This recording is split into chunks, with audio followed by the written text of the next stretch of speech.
Hey everyone. Good evening, friends, and thank you for joining tonight. Welcome to the Daniel Webster Debate Series, hosted by the Georgetown Law Federalist Society.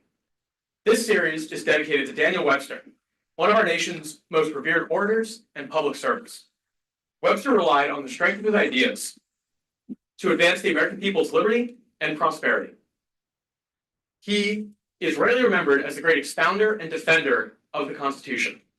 We may all look to him to see the power of open debate, civil discourse, and principled advocacy. Famously, Webster brought Chief Justice Marshall to tears during one of his Supreme Court arguments. By joining the Federalist Society, you too may gain the excellent legal skills required to replicate his accomplishment. No guarantees. Tonight, our resolution is should the court overturn Smith. The case at issue, Employment Division versus Smith, has been called, quote, the most important development in the law of religious freedom in decades. It concerns the proper scope of the First Amendment protections for faith-based practices, an issue that touches all Americans of every or no religious tradition. To discuss this important question, we welcome two outstanding debaters, Georgetown's own Professor Stephanie Barkley and Professor William Marshall, as well as our esteemed moderator, the brilliant Dean of Georgetown Law, William Train. That's the reason I came. We are deeply grateful to the Federalist Society and to Georgetown Law for making the Daniel Webster Debate Series a reality. I now want to recognize Ian Stapleton, our Director of Debates, to introduce our three stellar panelists. Without him, this series would not have been possible. Please give our speakers and Ian a warm welcome. Thank you.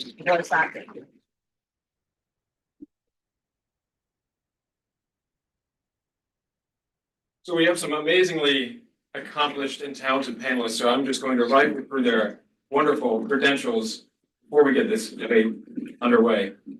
Dean William Trainer, as you all know, is the Executive Vice President and Dean of the Law Center here at Georgetown University Law Center. He is currently serving in his third term as Dean and Executive Vice President, and he also holds the Law Center's Paul Regis Dean Leadership Chair. His areas of academic expertise include constitutional law, property law, criminal law, intellectual property, and legal history. He's even been recognized as one of the 10 most cited legal history scholars in the United States.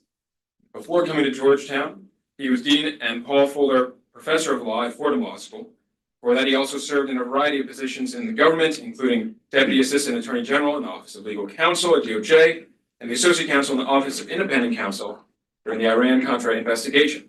He was a law clerk to the Honorable James L. Oakes of the Second Circuit. He has a PhD in history from Harvard University, a JD from Yale Law School, and a BA summa cum laude from Yale College. Professor Stephanie Barkley is a professor of law at Georgetown University Law Center and the faculty co-director of the Georgetown Center for the Constitution.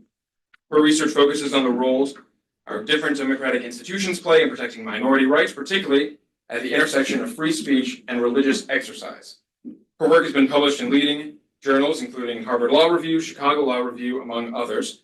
She served as a law clerk to Judge N. Randy Smith for the Ninth Circuit and to Justice Gorsuch of the U.S. Supreme Court.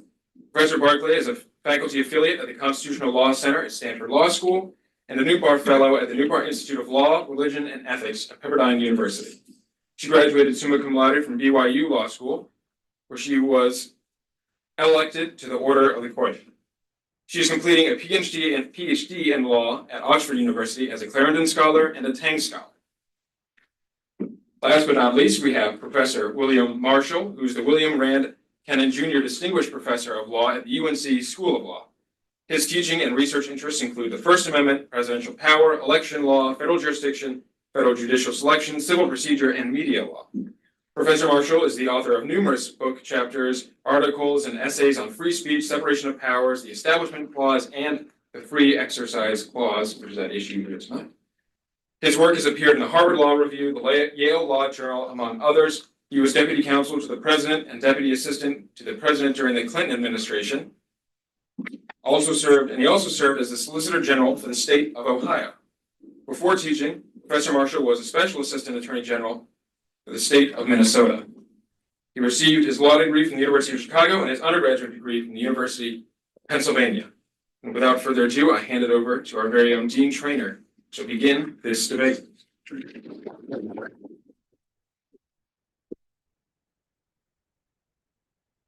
So I'm going to make a few opening comments before I turn it over to our debaters. But I just want to say how fabulous it is to see you all here. This is I want to first of all, shout out to Brady for having put this together. One of the things that we've just how many of you are 1Ls? So our 1Ls now, we just went through orientation week. And the theme of orientation week and the theme of my talk when we were all together on the main campus was the importance of talking across difference and learning to listen. And that's really at the core of what this series is about. I mean, it's an extraordinary group of analysts, judges, scholars, practitioners. And what you're going to hear over the course of the semester is, people grappling with so many of the big issues of the day.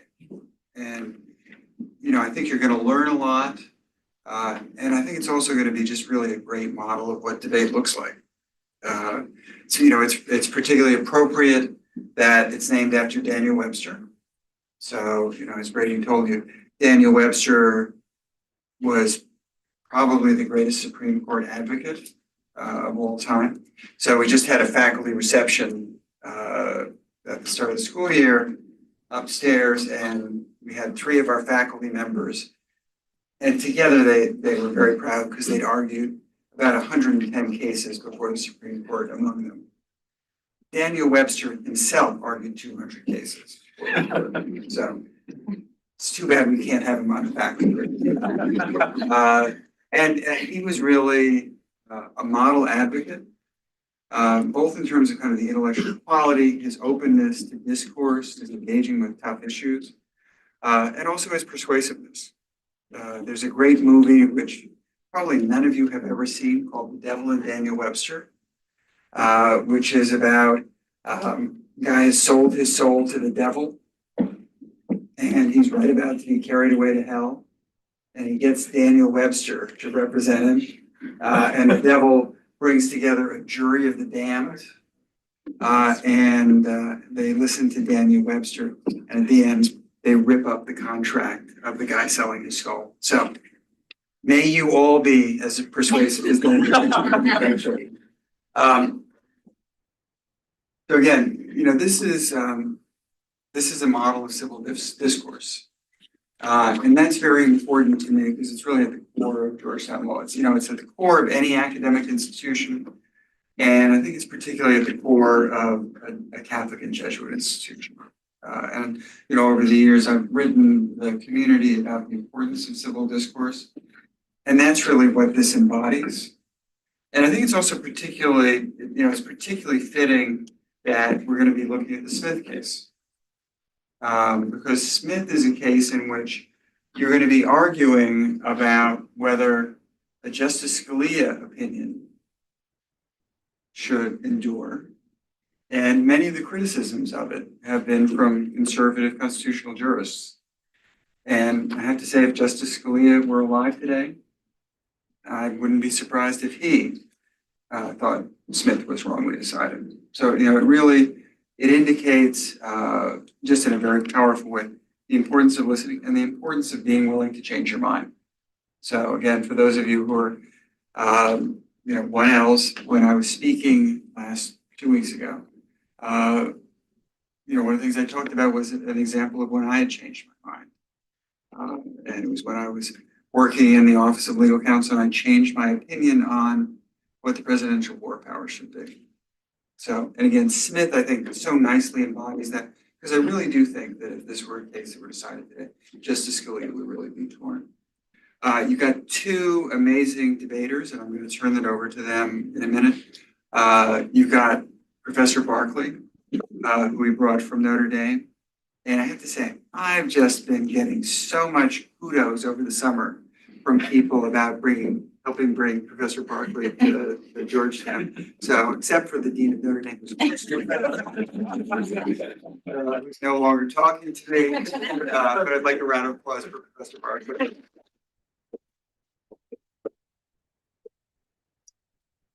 And Professor Marshall, you're going to be hearing from, and we go way back. You heard Brady was talking about how when I worked at the Office of Legal Counsel in the Department of Justice, Professor Marshall was the Deputy White House Counsel.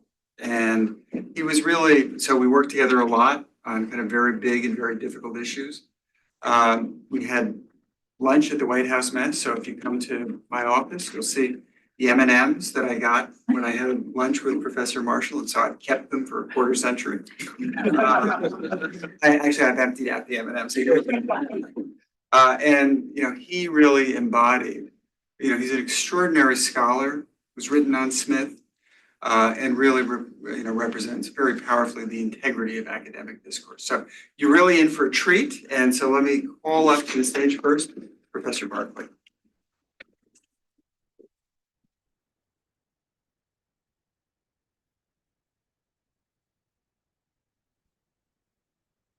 Well, thank you so much to Brady and Ian and the Federalist Society for organizing this terrific event. And to all of you for being here. This is an impressive turnout for 6:30 p.m. As Bill was saying, this is not prime time, and yet here you are. So thank you for coming to learn a little bit more about this case. Thank you to both of my friends. It's fun to be in the same room with two of my favorite bills. We're going to have double the trouble, double the fun tonight. And I do want to point out how lucky you all are to have a dean who cares so much about civil dialogue and is just a champion for those sorts of conversations. We're very lucky to have Bill here with us tonight supporting this. The other Bill and I were joking about what would happen if we swapped roles tonight, because we're going to be talking about the Supreme Court's decision in Employment Division versus Smith, and I will be arguing why it ought to be overruled. He'll be arguing why it ought to remain in place. But in the spirit of that fun thought experiment of switching sides, I'm going to read to you a brilliant quote from Bill himself, where he says, quote, "The Smith opinion, however, cannot be readily defended. The decision, the decision as written is neither persuasive nor well crafted. It exhibits only a shallow understanding of free exercise jurisprudence, and its use of precedent borders on fiction. The opinion is a paradigmatic example of judicial overreach," end quote. So, Counselor, I rest my case. You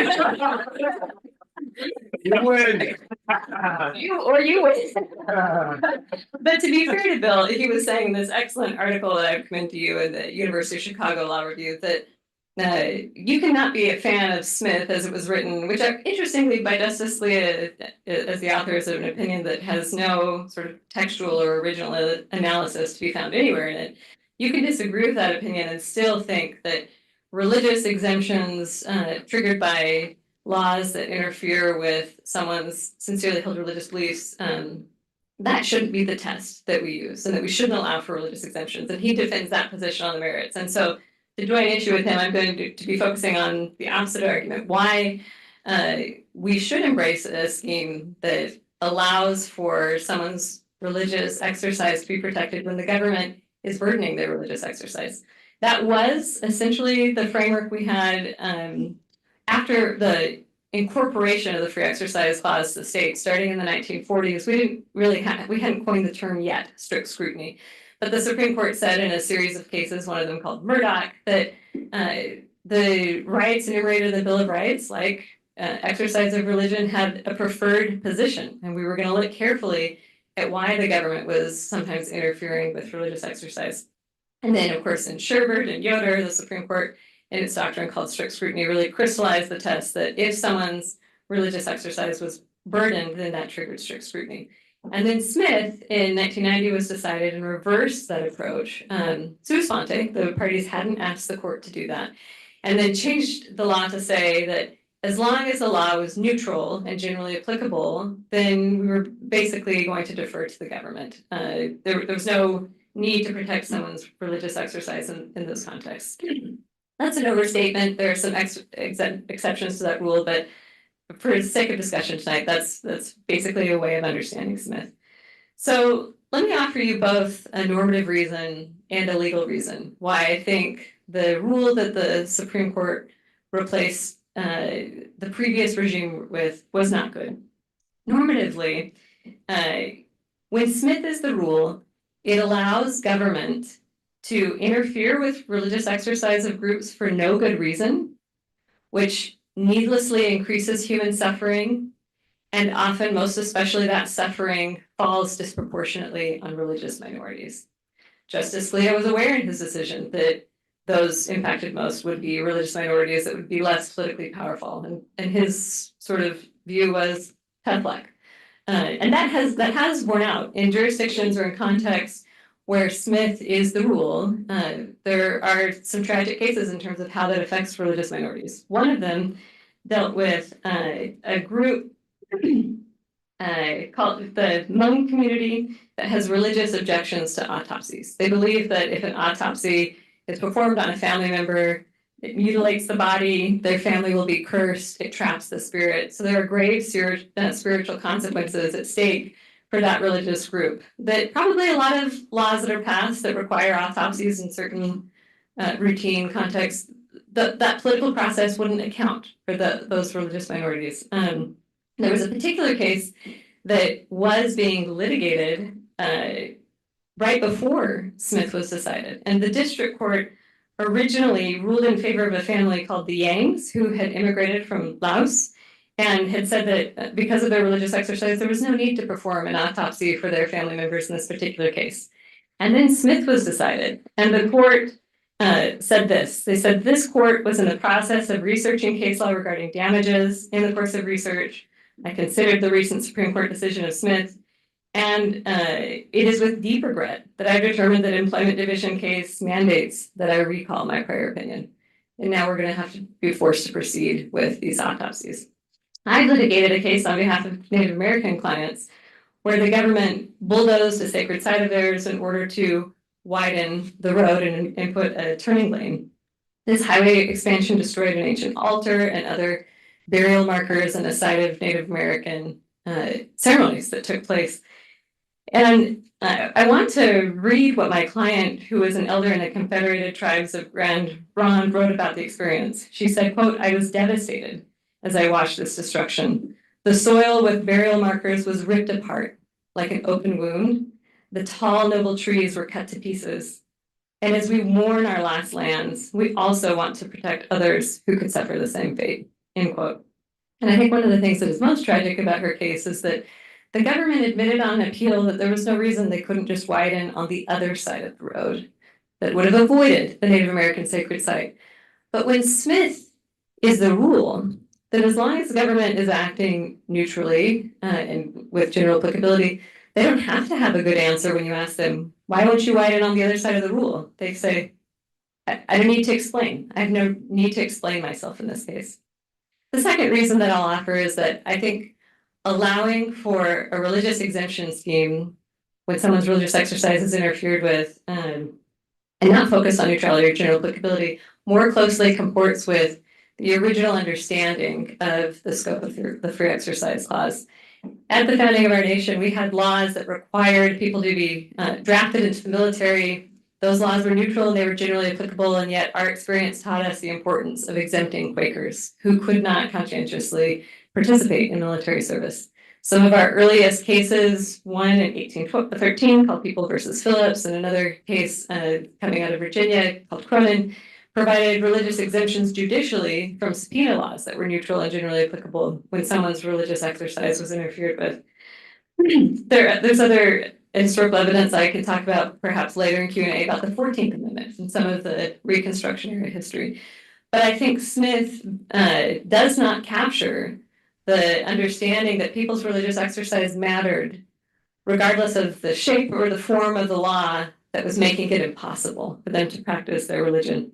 So in sum, overruling Smith would better align our Supreme Court's doctrine, our history and text to the First Amendment, and it would reduce needless human suffering, particularly that harms vulnerable religious minorities. Thank you.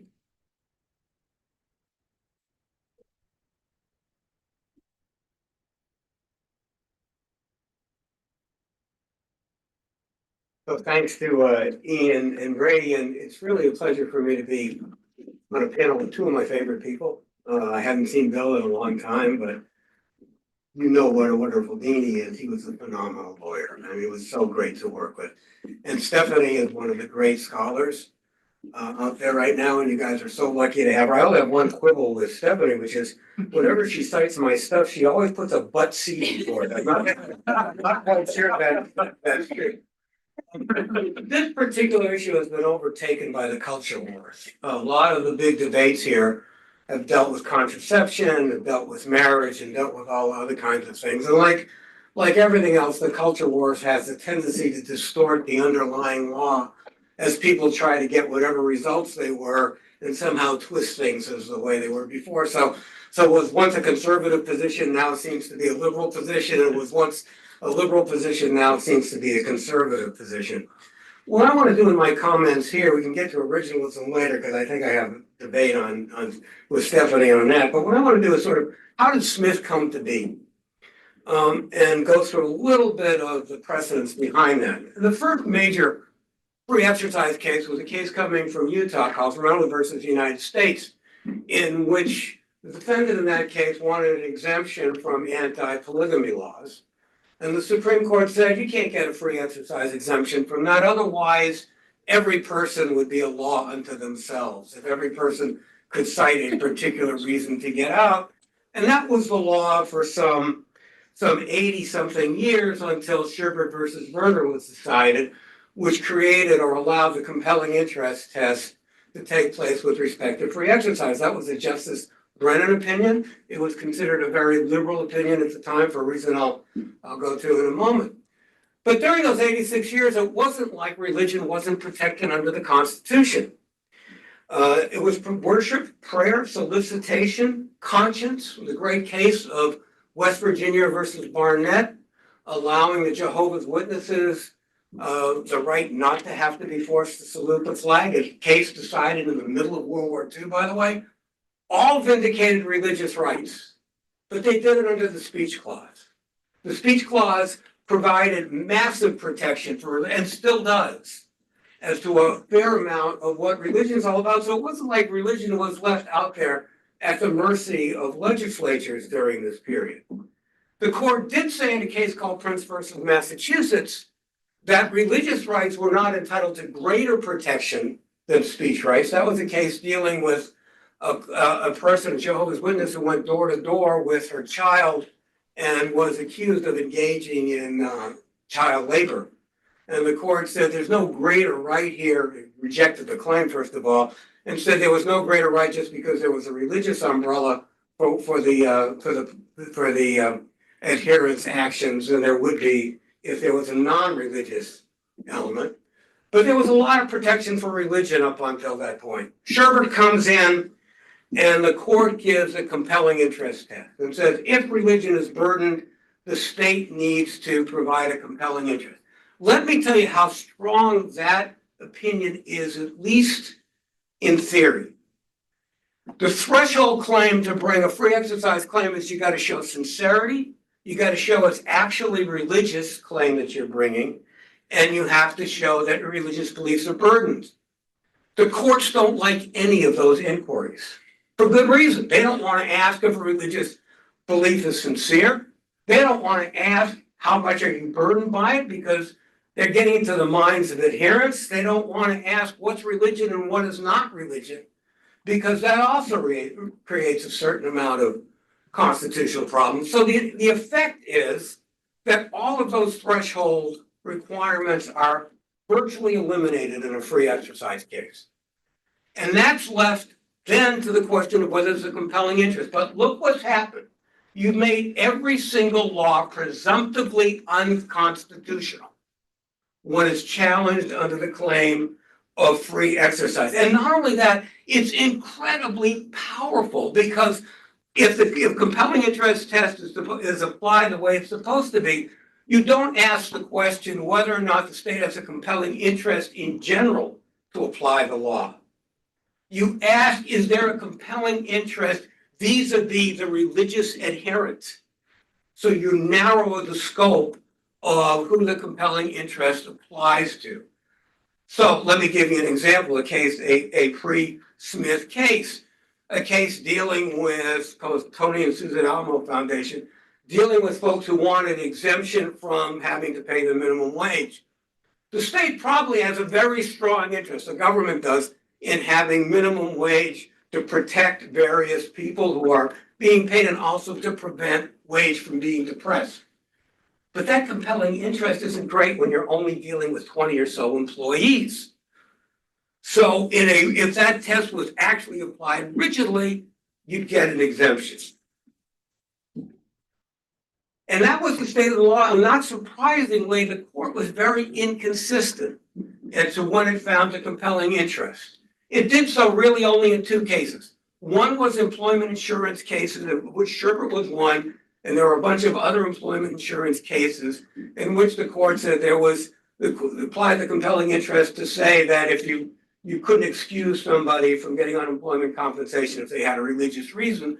The other case was this case coming from Wisconsin, Wisconsin versus Yoder, dealing with the Amish and whether they should be excluded from compulsory education laws. The court looked at the Amish and said they don't really need compulsory education because they do fine. They don't need to have the kind of training you normally have because it's really an ode to the Amish, if you want to read the majority opinion by Justin Berger. And those were the only cases. And these cases, and the fact that the court didn't go further was continually criticized, mostly by liberal academics. There were a few conservative ones, but mostly liberal academics who wanted the kind of analysis we heard a little bit earlier of taking a look at how people are harmed by this rather than just the application of rules. But there were two cases during this period that really showed why this regime was going to fail. The first was a case called United States versus Lee, in which the Amish this time sought an exemption from having to pay Social Security taxes. The Amish don't believe in Social Security. They are a self-sufficient community, but the court said, we aren't creating an exemption here. Because they understood if you started allowing people to get exemptions from taxes on the basis of religious belief, there was going to be a slippery slope here. So even though they knew that there probably wasn't a compelling interest with respect to just the Amish, they could see where this was going. The second case that I really think put the nail in the coffin in Sherbert was a case in which the religious adherent won. A Jehovah's was one of those unemployment insurance cases. A Jehovah's Witness claimed that he should not be required to work in an armaments factory building turrets. He had been working in that same factory doing other kinds of steel work. The court said, and the argument by the state was this really wasn't a religious belief, it was with a philosophical belief, and the court said, you know, if it was philosophical, then they wouldn't get an exemption, but if it was religious, it was. If you read the record, it's not clear that the person himself knew if it was a religious belief or not. Let me ask you, all of you in this room, I assume, believe you shouldn't steal. Is that based on your religious beliefs? Or is that based on something else? Most of the time, we don't know. And some of the time, we might be pushed to drop something as religious if we feel we might be able to get some advantage by it. So there's a bunch of problems here. One is that I'm out of time. You got a little bit more to go here, but it showed, just if I can go over for about a minute, it showed some of the problems with this. First of all, it expressed a favoritism for one kind of belief over another kind of belief. Second, it's really hard to distinguish what's a religious belief and what isn't. And third, this is a really difficult inquiry. This is something that Justice Scalia was really concerned about. A really difficult inquiry for courts. Should courts be deciding these kinds of questions? Now,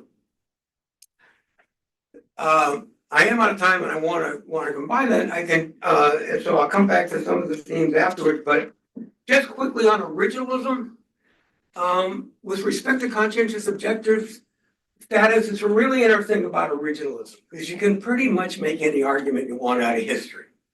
There was a proposal that the Second Amendment to the Constitution would have a conscientious objection to war provision in it.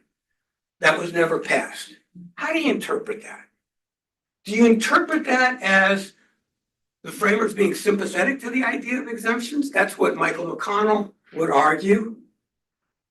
A good member of the Federalist Society. Or do you interpret that as they rejected the idea of constitutionally based exemptions, something that Philip Hamburger would argue, another member of the Federalist Society? Originalism leads to somewhat ambiguous results here, but I am over time. Thank you for the exemption.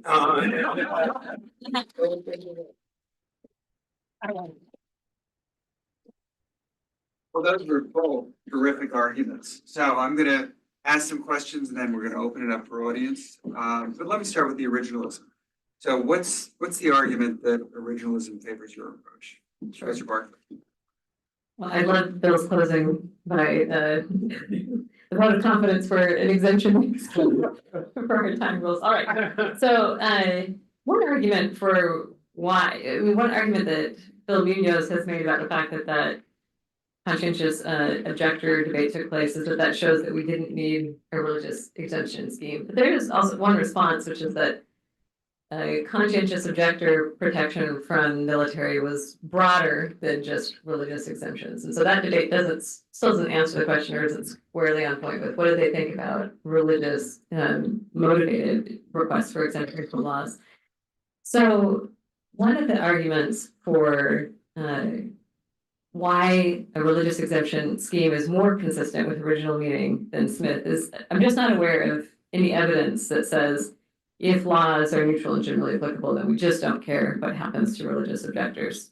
So there's a lot that you can point to in the historical record that supports the idea that even if a law was neutral and generally applicable, they granted exemptions, either statutorily or judicially. And so, again, 1812, People versus Phillips, the very first case coming out of New York that grants a religious exemption that is recorded. Remember, a lot of judicial decisions back then weren't recorded. So there's this whole universe of data that we just don't have. But the first reported case we have that's granting an exemption is doing it in the face of a neutral subpoena requirement that is attempting to get a Catholic priest to testify about a confession that he's received. And the court just spends no time saying, well, this is a neutral subpoena requirement that applies to everybody else. They focus on how this is going to impact his religious belief, how he's now between a rock and a hard place, between having to either comply with the law and violate his religious beliefs, or violate the law and comply with his religious beliefs. And then they do something that I think looks like modern strict scrutiny. They say, well, what was the government's justification for trying to subpoena this priest in this case?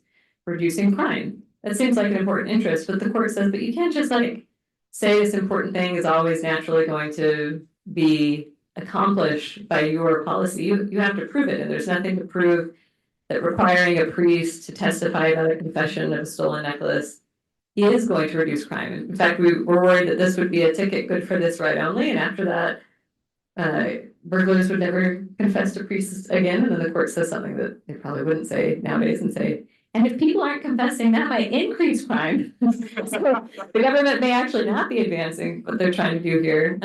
That's a lot of the type of language you see courts using under modern strict scrutiny analysis. What was the government's interest? Is the government's interest really advanced here? Have they provided evidence to prove it, as opposed to just sort of stop talking about things in broad generalities?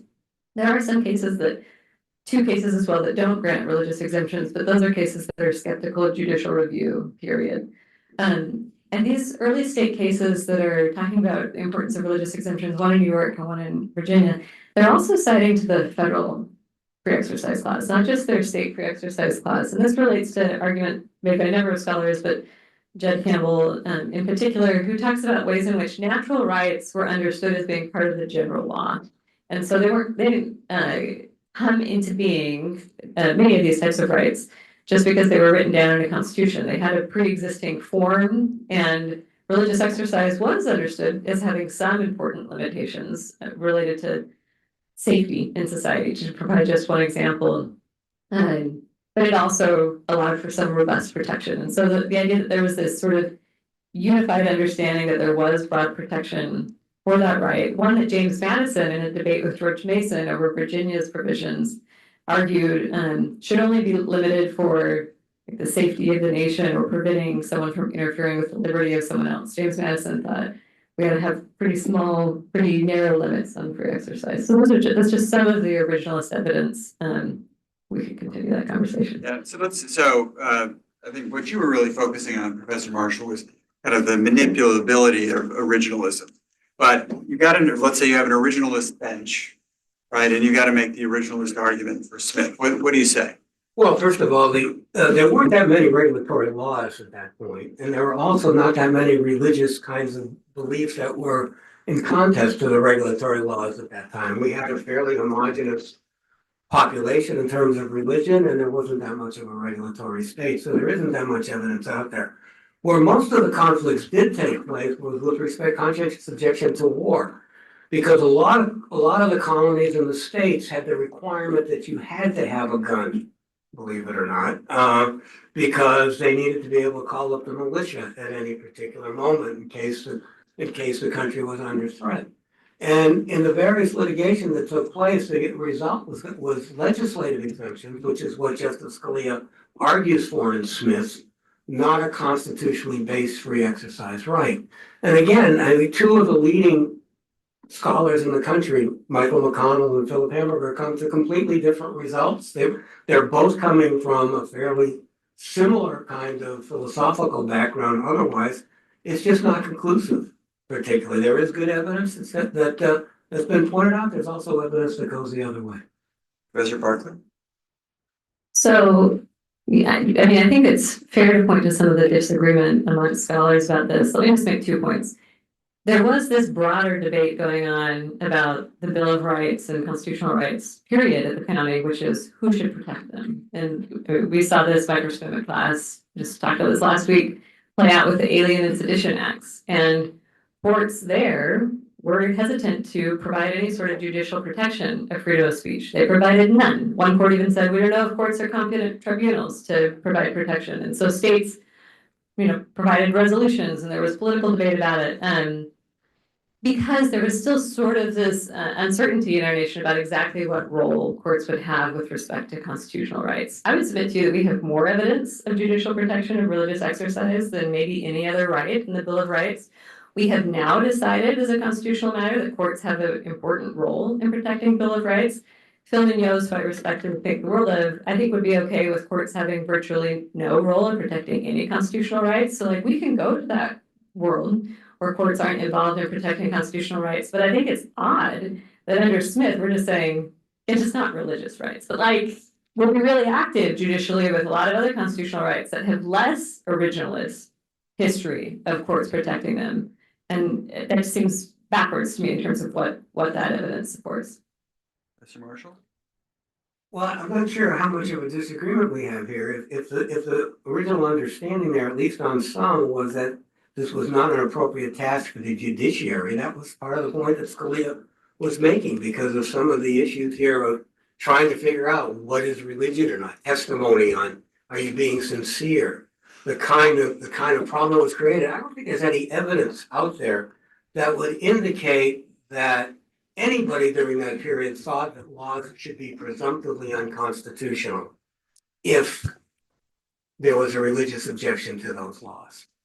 And if we take a look at where we are now with respect to so many different kinds of beliefs, and part of the Thomas case, by the way, in that case, what I was talking about a moment ago, he was a Jehovah's Witness.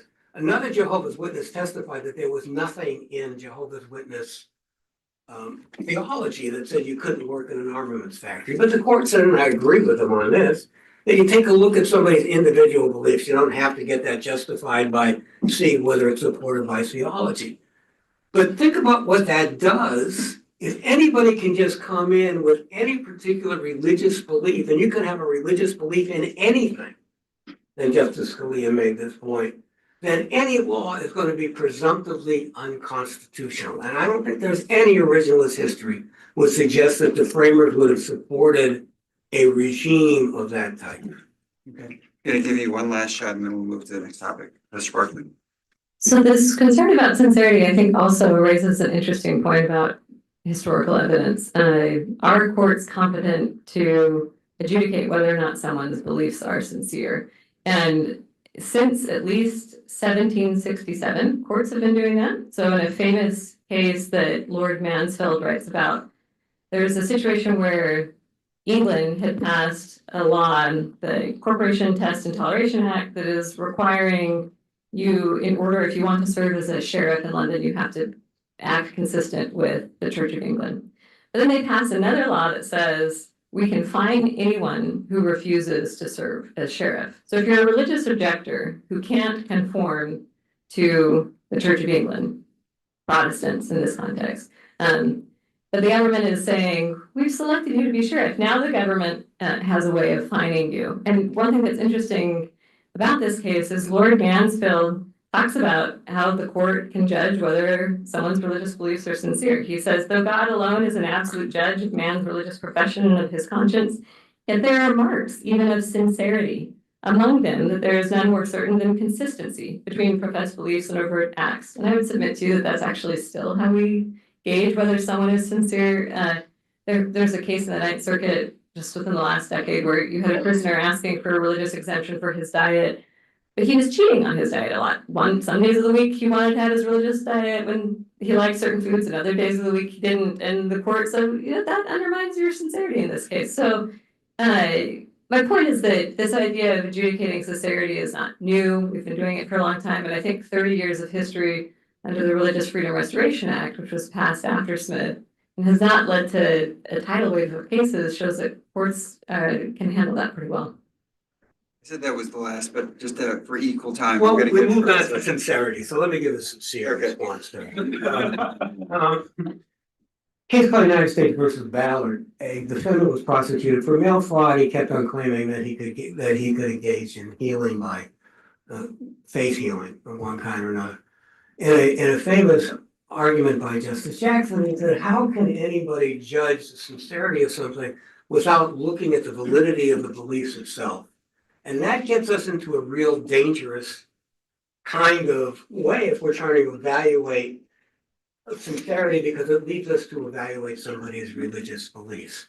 And that's why courts have primarily stayed away from sincerity and just graded. There have been a few cases where they've looked at it, but they seldom do it. They sort of assume automatically that it's sincere. And again, I want to point out, some of the time, the believer, him or herself, doesn't know the basis of their beliefs and where it comes from. I think Thomas was sincere. I'm not sure that his belief actually came from religion or just came from a moral objection to war. And you're asking courts to engage in this kind of inquiry. What does the cross-examination look like? Is that something that we should be worried about? I think we should. Okay, next topic. You started with Reynolds. You want to talk about Reynolds, and how would you decide Reynolds if there was no precedent? I think if Reynolds is the anti-polygamy case, and it seems pretty hard if you took the compelling interest argument seriously. And again, compelling interest not just against the society at large, but against a particular person, then I think there's a right to polygamy. I'm not sure why there would be a compelling interest to prevent a small group of people from having multiple spouses. If you're going to take that argument, if you're going to take compelling interest really seriously. With the question of the Fair Labor Standards Act, or the question of child labor, or the question of tax. The compelling interest test is very, very strong medicine. It almost always leads to the invalidation of the law in question. And in this case, it's even stronger. Again, I want to emphasize, because of the small group that the compelling interest test is applied against. Mr. Barkley. Reynolds is interesting for a number of reasons. When I used to teach this case at UAU, it was also interesting because I put a slide up on the board of some of the defendants in that case, and I often had students say, hey, that's my great grandfather. I don't think that's going to happen at Georgetown. We're not. Anyway, one of the reasons also that case is interesting is because this is the jury instruction the plaintiffs were asking for in that case. That the jury instructed that if someone was acting based on sincere religious beliefs, that they could not be punished under the laws. So there was no strict scrutiny sort of opportunity for the government to say, no, we have a strong interest, an important reason for limiting your religious exercise, and we have to limit it in order to accomplish that reason. That's a very important safety valve that strict scrutiny allows for government, and sometimes government does and should win. And in fact, surveying lower courts and how they handle strict scrutiny shows that government wins more often than it loses. There's one case called Sex, Drugs, and Eagle Feathers that surveys religious exercise cases coming out of the 10th Circuit and finds that government wins more often than it loses, and that disproportionately it is religious minorities who are protected by a strict scrutiny test. But anyway, all that aside, if today that jury instruction was being requested that I win as long as it's religion that motivates me and that's the end of the story, I would rule against them too. I think that's a bad rule for society. I think it's inconsistent with the natural law sort of approach to religious exercise, where there are inherent limits in that right that are important for the good of society. I also think Reynolds is interesting because in that case, during this time around the Reconstruction era, the Republicans had named the twin barbarisms that they were against slavery and polygamy.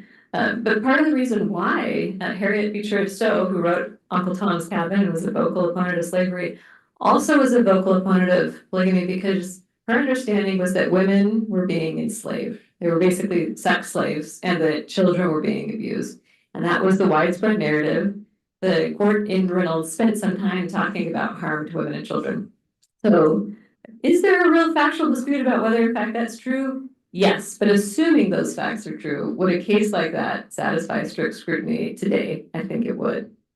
So if you take a very interesting approach to what strict scrutiny is, which I think is not the conventional approach. So would you talk a little bit about what your understanding of strict scrutiny in these cases is? Yeah, I appreciate that, Bill. So one of Professor Marshall's concerns, the other bill is concerned about the pre-Smith strict scrutiny regime is that it required a balancing test. So let me just say that I agree that if strict scrutiny requires judicial balancing of competing goods, I think that's problematic and frankly incoherent. But what I think strict scrutiny is doing is a little different. And in a forthcoming article called Constitutional Rights as Protected Reasons, I think that what strict scrutiny is asking courts to police is first, has the government advanced a reason that it's allowed to advance? And if you're doing a historical version of religious exercise, you could ask, is this one of the original sort of reasons that was understood as being appropriate to limit religious exercise? So that's just question number one. Is government focused on a reason that is appropriate? That's not a subjective question, that's objective. The government might claim that peace and safety are necessary, and that is hypothetically correct, but it might be that the facts bear out that the government's actions aren't actually related to peace and safety. So this isn't just looking at government motive. And the other thing that I think we're really doing under strict scrutiny is we're trying to figure out, is there a way for the government to both protect religious exercise or the constitutional right and accomplish whatever that permissible goal is of the government? Is there an opportunity for Pareto improvement, essentially, where government can protect this constitutional right without making anyone else less well off? And so if we can have that sort of Pareto improvement, we should pursue it. We would have had that sort of Pareto improvement possibility in the Native American case I talked about. If the government had just built the highway on the other side of the road, have its highway widening project cake and eat it too, and protect the Native American sacred site. And I think strict scrutiny done correctly asks those questions and incentivizes government to find those solutions. And that is better for a pluralistic society where we can have peace amongst people with a lot of differences of opinions. Yeah, so I'm going to open up for questions in a minute, but I think as you're, for those of you who've not had con law yet, one of the things that you're going to encounter is strict scrutiny, which I've always thought of as kind of a balancing test that's incredibly hard to meet. Right? And I think one of the things that Professor Barkley does in her scholarship is offer a different understanding of what strict scrutiny should be. And I think it, among other things, I think it addresses some of your concerns. Would that be fair? I gotta read the article. Okay. I'm looking forward to it, but yeah, it sounds like it deals with some of it. But if you took the question here, is should Smith be overruled? Smith went after Sherbert, and Sherbert articulated the compelling interest test as really requiring this incredibly high burden. And again, if you get rid of the threshold inquiries, almost impossible for the government to meet that in most circumstances. I think what Stephanie's talking about, it may make it a little easier for the government to meet that kind of, burden. Yeah, I mean, I think it's, again, I would urge you to read your scholarship, but I find it really fascinating. And for me, initially kind of hard to understand because I think of strict scrutiny. I think of actually almost any legal reasoning is involving balancing tests. And you're really moving away from that in a way that I think it responds to some of the most powerful concerns that Professor Marshall has advanced. Okay, we got a few minutes for questions from the audience. Yeah, I have a quick question for Professor Barkley. So you mentioned courts evaluate someone's sincere religious belief. How do you think that would work kind of in a more modern society that's rapidly secularizing? How would judges' understanding of religion possibly inform if they misruled or mistreated someone's religious belief? Yeah, it's a good question. I have to give like one small amendment to the Thomas versus Review Board case, and that I don't think he was confused about whether religion was part of the motivation. We often have beliefs, or religious people often have beliefs that are both religious and moral. There was a confusion in that case about whether, in fact, his beliefs were factually true. And I will say, I think that it would be a problem if we were always judging whether someone's religious beliefs are true, because part of the point of religion is like one man's truth is another man's heresy, right? By definition, to a religious believer, most of the other religious beliefs aren't true. So I think Bill's right that that's something courts should stay away from, and they do stay away from. The Supreme Court hasn't given a test for how we would decide if something is religious, which is also part of the question. There are lower court cases that have said we might look at things like, does this relate to some sort of duty or obligation someone feels to a higher power? Does it at least have a family resemblance with some of the other things that we might think of as religious? And is it comprehensive? Does it affect many aspects of your life? Because you might feel really passionately about, a sports game. You're a cheesehead. You like that's all you think about, but that's really only a narrow aspect of your life that is affected, as opposed to when religion is affecting a lot of your behavior and therefore more likely to run into some of these conflicts in other ways that are difficult for religious objectors to navigate. This is actually another question, Professor Barkley. So I like this, your idea of strict scrutiny is kind of like Pareto optimal. But I mean, I guess my question is, hasn't the legislature already through the political process sort of determined what the Pareto optimal solution is, right? In your hypothetical, if the legislature considered putting the highway on the other side, but decided that would create environmental concerns or whatever reason the legislature decided not to do that, is it really the appropriate role for the court to say, well, you actually should have done that, that would have made people better off? It's a great question. So this relates to the remedy that I think is generally most important when it comes to religious exercise. Should we be facially invalidating laws, in which case we strike them down and they apply to no one, or should we be doing it as applied remedy, which is what a religious exemption is. It's saying the law gets to stay on the books, just this particular application is problematic. I think the second one is often narrower, more targeted, more consistent with democratic norms and keeping in place the legislature's work product. And so here's why I would say no, the legislature often in that second remedy context has not done the analysis of how this will cut for this particular religious objector, because, for example, in the Native American case, the legislature just passed a law that gave certain federal agencies power to widen highways, but they did not say this highway needs to be widened in these ways for important political reasons. It was politically unaccountable bureaucrats whose lawyers also said in litigation, we think this is a place with sticks and rocks that Native Americans can find elsewhere. They were the ones who made that determination, one that I submit to you probably a politically accountable legislature would not have made if that was exposed to the light of day. And I think that's where courts are doing really important work, is in those sorts of applications of the law saying this doesn't seem justified, and it's a result that we could have avoided and both allowed you government officials to accomplish your goal and protect this religious objector. Very good. Yeah, I think we've got time for one more question. This is a question for Professor Marshall. So something that Professor Barkley has really emphasized is religious minority rights. Do you think our current political mechanisms are sufficient to allay those concerns? No, look, there are no easy answers here. I don't think each side is simple. When I when I started writing what I did, I think, yeah, I mean, the Smith rules can be harsh. And I think the best reason against it is what Justice Brennan was concerned about was is that you don't have to have intentional discrimination against a religious group. In the case of the Seventh-day Adventists, I don't think South Carolina, that's Sherbert. I don't think South Carolina was going after Seventh-day Adventists when they didn't allow Saturdays to be a legitimate day off. So there is a concern there. What I think Justice Scalia was concerned about is that laws are laws, and you can't keep on making exception after exception and still have the application of the rule of law. That doesn't make this easy. It's not easy. It's not easy the other way around either, and I get that.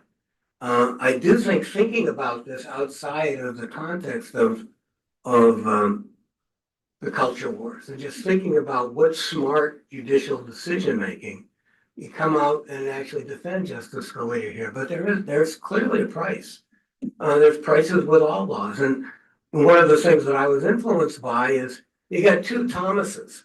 One says it really hurts me if because of my religious beliefs, to have to work on building gun turrets. And the other one says it really hurts my morality, my feeling of morality, if I am forced to build gun turrets. And one of them we let off, and one of them we don't. And what's right in that?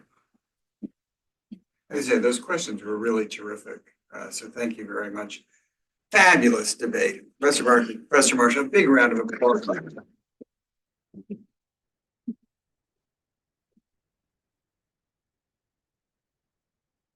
Any concluding comments, Brady? I think they each get 2 minutes of closing. Equally. Is that right? And we'll take a quick minute each. 2 minutes of closing? Oh. You're right, for sure. Yeah, because I'm gonna be nice here. Look, I understand what this program is all about.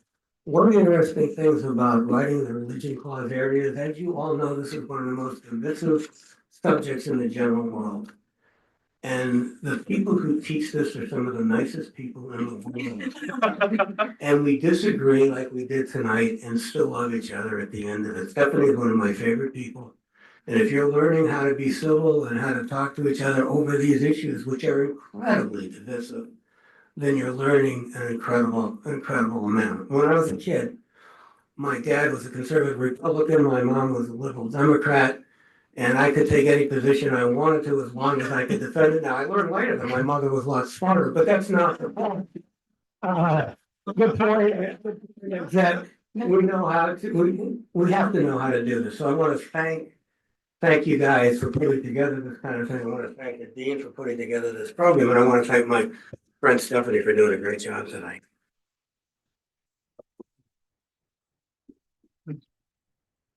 Those are very generous remarks, Phil, and I always feel lucky when we get to engage with each other. So thank you. You're one of my favorite people too. I guess I will close by saying one thing that I think Justice Scalia was worried about, and that Bill is also fairly worried about, is if we protect religious objectors, does that mean that we'll open the floodgates and that there's no stopping and that all of the government's important laws are going to be frozen in their tracks? After Smith was decided in 1993, Congress passed the Religious Freedom Restoration Act. And that's a law that was meant to restore strict scrutiny. And for a variety of reasons, it was limited just to the federal government. So it still has powerful impact and still gives us a helpful case study. Doesn't apply everywhere. Some states have state RCRAs, some don't. But I think 30 years of having strict scrutiny in a lot of contexts has shown us that the sky didn't fall, that government still wins a lot, in fact, more often than it loses. And courts are able to administer this test in a way that is workable and protects most of all religious minorities who otherwise would be ignored in the political process. You might be wondering, okay, well, if RCRA is so great, then why overrule Smith at all? Why do we need to do that? There's one story that I want to tell you, one that Professor Doug Laycock has written about. And her name is Mary Steinmetz, a Kansas woman, he says, who died for her faith in America in the 21st century. She was a Jehovah's Witness, and so she couldn't accept a blood transfusion. She needed a liver transplant. Bloodless liver transplants were available. They were actually cheaper than the transplant in her particular hospital. if you went just across the border, but the Kansas Medicaid said, we have a rule, it's neutral and generally applicable, pound sand, we're not gonna do anything for you. So she did go to court. She eventually won her case, but by then it was too late. And so if she was no longer medically eligible for a transplant, and soon thereafter she died. If you support Smith and oppose religious exemptions, I think any of those explanations has to address why Mary Steinmetz shouldn't have gotten one. There was no good reason to deny it to her other than the government just saying, we have a rule and it's neutral, so we don't need to worry about your religious beliefs. I think religious exemptions shouldn't just be for those who have talented lawyers or who happen to be in a jurisdiction where they're protected and who have access to those sorts of resources. Overruling Smith would provide a rule that would have potentially led to a different outcome in Mary's case, the American case I talked about, the Mung case I talked about, would have a real impact on the lives of a lot of Americans, and notwithstanding, also making our law more consistent with speech doctrine and original historical evidence. So those are my closing comments. So, this is really a model of debate and discourse. There are few areas that are so fraught, than kind of the culture wars generally, and law and religion. And, and again, I think, I started by talking about one of the things that's just very striking to me as an example is that I think if Justice Scalia were alive today and Smith were first impression in front of him, I think he'd come out the other way, which is both a reflection of kind of how difficult this issue is, the importance of being open to changing your mind, and really the model of how we should talk to each other. So I just want to say, first of all, Brady and fabulous. It's really, let's just put this together. A round of applause for both. Professor Barkley, Professor Marshall, thank you very much. We learned so much about the topic, and it's great to engage with these very difficult ideas and arguments. And it was really a model that we can all take home and figure out as we think about how we engage in some big issues. All right, so Brady? Very briefly,